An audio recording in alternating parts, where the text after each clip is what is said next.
Akira is a 1988 action anime. It's directed by Katsuhiro Otomo, with a screenplay by Katsuhiro Otomo, Izo Hashimoto, and it's based on Akira by Katsuhiro Otomo. It stars the butchered names of Mitsuo Iwata, Nozomo Sasaki, Mami Koyama, and Teisho Genda. The budget was $5.5 million, with an estimated box office take of $25 million. The tomato meter rating is 90%, with an audience score that's also 90%.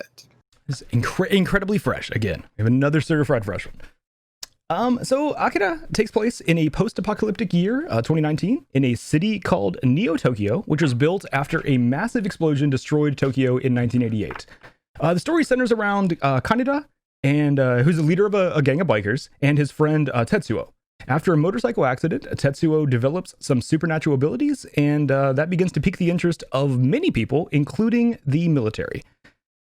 This was a very interesting story. It's a movie that I've definitely heard about over and over again over the years. And something that I talked to you about is I've tried to get into anime. There's a reason, I think, why I don't like anime, and this movie started to show me that. And I think I've started... So I didn't... okay, here's the thing. To give this movie a verdict, a should you watch, I will give it a yes. I'm gonna start with a yes. I think that people should watch this. However, I do have to say there is a lot about it that I did not like, and much of it are the normal anime tropes. And I feel that a lot of what I've learned about how I watch this type of media made that clear to me, I guess, why anime has not really been something that I've really been into. So even though, yes, I will give this the should you watch, yes. If you're into anime, you're probably gonna love it. If you struggle with some of that, maybe there will be parts of this that will stand out to you as rubbing you the wrong way. How do you feel about it? I'm glad you gave it a yes, because I didn't want to break up. But okay, take a sip of my drink on that. Okay, so I get it. Some people just don't like anime. But keep in mind, this is an old school one. This is 1988. True. My girlfriend, who really, really likes anime, didn't like Gundam Wing from, I think that was in 1995 is when that show started, because she said it was too like old school.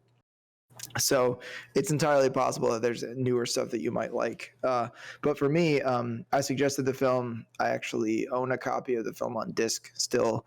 So for me, it's a yes on this one for sure.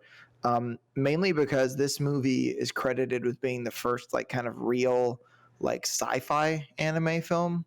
There are a lot of movies that had like those ideas, but this one's more of like the real deal, like kind of science fiction type subject matter. Depending upon which version you watch, I'd say I think the remaster in 2000 or 99, that's the one that has the best voice acting if you want to do a dub. Okay. And the Japanese voice acting is actually pretty decent in my opinion. I think voice acting I'm actually not sure which version I watch now. I'm interested to know now. I think voice acting has actually come a long way. So the one that I have a copy of that's the remaster from, I think it was early 2000. But more than likely that's the one that you watched if you watched on a streaming platform. Yeah. But yeah, I mean this movie I think explores a lot of things. Yeah. If you're willing to let it. But there is a way that there are character archetypes that are common, I think, in Japanese media that can be somewhat alienating to Westerners.